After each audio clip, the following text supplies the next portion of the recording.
enseignant à la psychiatrie et la psychologie médicale. Je vais vous parler aujourd'hui, dans le cadre de la psychologie médicale, des personnalités normales et des personnalités pathologiques. Alors, comme vous avez déjà un peu copié qui circule, qui a été revu par l'ensemble des enseignants, je pense que vous connaissez déjà, ou vous connaîtrez bientôt l'essentiel de mon propos, mais enfin, je vais vous le réénoncer pendant 45 minutes pour avoir une dizaine de minutes de questions et vous laisser 5 minutes de pause avant le cours suivant, puisque donc j'ai compris que les cours s'enchaînaient, même si celui qui précède a été très bref et vous a fait donc une longue pause. Voilà, donc les personnalités normales et pathologiques, c'est à la fois un sujet de psychologie, la personnalité normale, à la fois un sujet de psychiatrie, les personnalités pathologiques, et à la fois un sujet de médecine, puisque la personnalité des patients que vous aurez à traiter, quelle que soit leur maladie, va bien entendu influencer leur prise en charge, la nature de la relation médecin-malade, et c'est là-dessus que nous terminerons. Alors, petite définition dans un premier temps de ce qu'est la personnalité et des nuances qui la différencient du caractère ou du tempérament. Donc la personnalité, c'est un petit peu l'ensemble et du caractère et du tempérament, enfin l'ensemble des composantes pulsionnelles, émotionnelles et cognitives qui vont qualifier, qui vont définir notre façon d'être à la fois de penser, de ressentir, d'éprouver, et à la fois notre façon d'être au monde, de réagir et de nous comporter par rapport aux autres. Et donc, chacun a sa personnalité. Même s'il y a des grands types de personnalités, comme nous allons le voir, évidemment, il y a toutes les nuances entre les grands types de personnalités. Et même si on peut définir quelqu'un de manière précise, en faisant référence à un type de personnalité particulier, il faut savoir que, évidemment, toutes les nuances de gris sont possibles ensuite entre les différentes qualifications de personnalité. Alors, le caractère, c'est un petit peu plus restrictif, c'est notre aptitude, notre disposition à réagir, à nous comporter et à répondre un petit peu aux sollicitations de l'extérieur. Alors que le tempérament, c'est plutôt un peu la coloration de nos émotions. Finalement, est-ce qu'on est un tempérament enthousiaste, au contraire réservé? Est-ce qu'on est quelqu'un de jovial ou d'un peu sinistre? Enfin voilà, donc le tempérament, c'est vraiment un petit peu la vie intérieure, si on peut dire, et le caractère, c'est ce qui transparaît au travers d'autrui, au point d'ailleurs que certains sont qualifiés de mauvais caractère. Donc finalement, comment nous entrons en relation avec les autres et comment les autres nous perçoivent dans notre façon de nous comporter par rapport à eux et par rapport à ce qui est extérieur. Voilà, donc à peu près les définitions que l'on peut donner à ces trois termes. Alors, puisque l'on dit personnalité normale et pathologique, ça suppose que l'on s'entende sur ce qu'on appelle la personnalité normale ou, d'une manière générale, en médecine, la normalité. Qu'est-ce qui est normal, qu'est-ce qui ne l'est pas, qu'est-ce qui est normal, qu'est-ce qui est pathologique. Et vous allez voir, je ne sais pas si vous avez déjà abordé cette question, mais la question de la norme en médecine est extrêmement complexe. Il y a des livres entiers qui ont été écrits là-dessus pour savoir finalement à partir de quand on entre dans le champ de la médecine et de la possible demande de soins et à partir de quand on peut se considérer comme normal et en bonne santé. Et c'est finalement une définition qui paraît aller de soi, mais qui est infiniment plus complexe qu'elle n'y paraît, puisqu'il y a à peu près trois manières d'aborder la norme en médecine, la normalité, et aucune n'est totalement satisfaisante. Alors, la première façon d'aborder la norme, c'est la norme statistique. Là, bon, vous connaissez ce qu'est la courbe de Gauss, avec le paquet au milieu et les extrêmes d'un sens ou de l'autre, de part et d'autre de la courbe de Gauss. Et donc là, on peut définir par des paramètres mathématiques ce qui est normal, ce qui ne l'est pas. Bon, par exemple, on définit l'hypertension artérielle comme étant voilà, une tension maximale supérieure à... Alors, je dis supérieure à pointillé parce que depuis que j'étais sur les bancs de la faculté, cette norme a changé, ce qui montre qu'elle n'est pas gravé dans le marbre comme l'étalon or qui est disposé à SEM et que les cardiologues ont changé d'avis en 30 ou 40 ans. Bon, il n'y a pas que les cardiologues qui changent d'avis, mais les cardiologues aussi. Et la minima, pareil. Donc, pourquoi est-ce que ça change? Simplement parce qu'en affinant les études, on s'est aperçu qu'une tension artérielle supérieure à 15, puis à 14, puis bon, certains proposent 13, eh bien, et pour la minima, initialement, il y a 40 ans, c'était supérieur à 10, maintenant on dit plutôt 9, et certains plaident pour 8. Enfin, voilà, donc, qu'est-ce qu'une tension normale? Est-ce que c'est 15-10? Est-ce que c'est 9-14? Est-ce que c'est 8? Non, et s'il y a une dissociation entre la minima et... Bon, voilà, donc on voit que là, il y a des questions qui se posent. Même chose pour la glycémie. La glycémie, on sait que dans l'immense majorité des cas, la population générale se situe en deçà d'un certain seuil de sucre dans le sang. Et on considère qu'au-delà de ce seuil, eh bien, il y a diabète, il y a une pathologie d'hyperglycémie. Ou au contraire d'hypoglycémie dans l'autre sens. Voilà. Donc, on a une façon en médecine assez simple de qualifier. C'est une notion qui a pourtant ses limites, car il y a, si on admet que la normalité, c'est le plus grand nombre de gens qui ont telle glycémie ou telle tension artérielle, on sait aussi qu'il y a des contre-exemples et qu'il y a certaines maladies qui sont très majoritaires dans une population par rapport aux gens normaux. Et pour autant, on ne peut pas dire que les gens qui, bien qu'ils sont dans la norme statistique, soient normaux. Je vous donne un exemple très simple qui est la drépanocytose. Alors, dans la forme homozygote ou hétérozygote, la drépanocytose est assez répandue en Afrique. Alors, les formes infracliniques, donc hétérozygotes, sont extrêmement fréquentes, puisque c'est un gène, c'est une génétique, qui est très, très largement répandu dans la population. Et pour autant, on ne va pas dire que la norme, c'est d'avoir une drépanocytose et d'avoir effectivement cette pathologie, au moins dans sa forme infraclinique hétérozygote. Bon, donc là, on voit que la norme statistique a ses limites. Elle a aussi ses limites par le fait qu'elle est contestable. Comme je vous l'ai dit, les chiffres varient, on les adapte, on les modifie à travers le temps, etc. Donc voilà, la norme statistique, c'est utile, mais ce n'est pas complètement suffisant pour qualifier la normalité.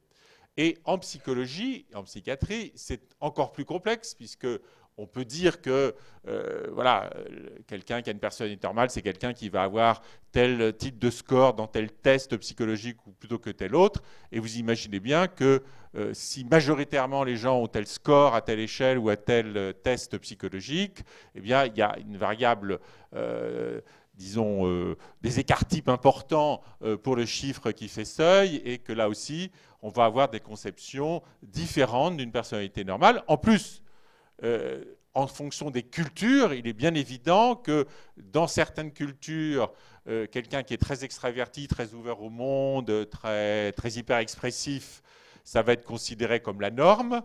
Et dans d'autres cultures, ça va être considéré plutôt comme une déviation par rapport à la norme. Donc là, on voit aussi que en psychologie ou en psychiatrie, comme en médecine, la norme statistique n'est pas satisfaisante. Alors, la deuxième norme, c'est la norme idéale. Alors, la norme idéale, c'est comment ça peut être au mieux que ça soit. Et l'OMS, l'Organisation mondiale de la santé, se réfère à la norme idéale pour qualifier ce qu'est la bonne santé. Puisque l'OMS dit la santé, c'est un état de complet bien-être physique, mental et social. Vous voyez, c'est très très ambitieux, parce que je pense que si on se réfère à la définition que donne l'OMS de la santé, bon, ici, il y a à peu près, il doit y avoir 3 personnes qui sont en bonne santé, parce que c'est bien le diable s'il n'y a déjà pas la moitié d'entre vous qui vous êtes frité avec vos parents, avec votre fiancé, et donc qui avaient en tête ruminé quelques propos désagréables qui vous ont été adressés. Donc vous n'êtes pas en état de complet bien-être psychique. Il n'est pas impossible qu'une majorité d'entre vous, peut-être pas une majorité, une partie d'entre vous soit un peu en découvert bancaire et se disent merde, comment je vais faire pour, etc.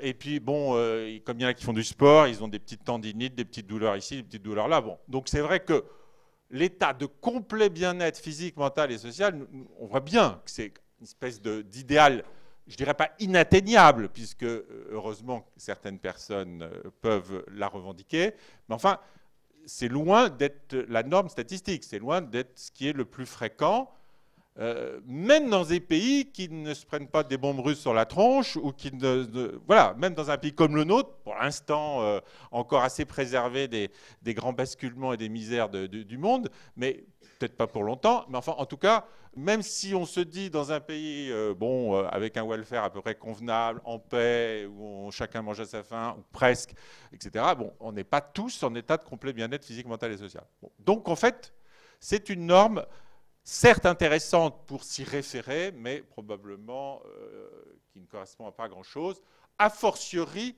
dans le champ de la psychologie, de la psychiatrie, car finalement, quand on gratte un peu, on s'aperçoit que le mec hyper normal, sympa, agréable, gentil, serviable, le gendre idéal, c'est une fiction. Il y a toujours un truc un peu glauque qui sommeille dans chaque personnalité. Et évidemment, il faut que nous en fassions un peu le deuil de cette référence idéale. Alors, c'est la raison pour laquelle, finalement, probablement, ce qui est le plus utile en médecine et en psychiatrie, puisque la psychiatrie, c'est une branche de la médecine, eh bien, c'est l'idée de normes fonctionnelles. Finalement, c'est une intégration pragmatique de tout ça. Grosso modo, est-ce que ça marche? Est-ce qu'on est sensiblement bien physiquement? Quelques petites misères près, pas le complet bien-être, mais enfin, à peu près, voilà, ça fonctionne. Est-ce que dans nos relations aux autres, dans notre vie affective, on est plutôt satisfait qu'insatisfait? Enfin, voilà. Donc comment ça marche? Et est-ce que ça fonctionne à peu près bien? Et c'est peut-être ça qui est le plus utile pour définir la norme en médecine et particulièrement en psychiatrie ou en psychologie. Finalement, est-ce que les points positifs, est-ce que le fonctionnement général l'emporte sur les petites disgrâces, les petits inconvénients et les petites frustrations? Voilà donc pour la norme. Alors qu'en est-il maintenant des troubles de la personnalité, donc de la personnalité pathologique? Et avant de rentrer dans les personnalités pathologiques telles que vous les voyez là, les paranoïdes, les schizoïdes, les histrioniques, etc., je vais vous parler de la mesure, comment on mesure les personnalités, comment on les évalue, comment ça se passe, enfin, comment on qualifie les choses, etc. Alors il y a deux grandes façons de qualifier les choses, en psychiatrie, en psychologie, mais aussi en médecine. C'est l'approche dimensionnelle ou l'approche catégorielle.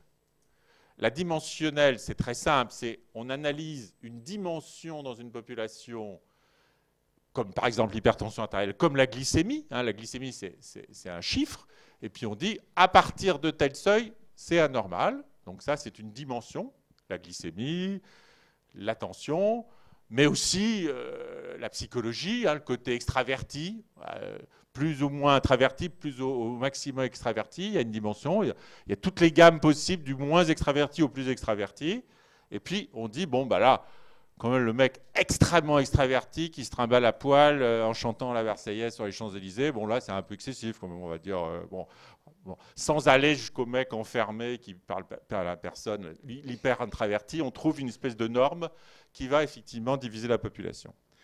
Et donc il y a deux grands modèles qui sont utilisés de manière dimensionnelle, c'est les Big Five et le TCI, qui veut dire Tempérament, Caractère, Inventory, donc défini par un auteur américain qui s'appelle Cloninger et qui a développé ce modèle.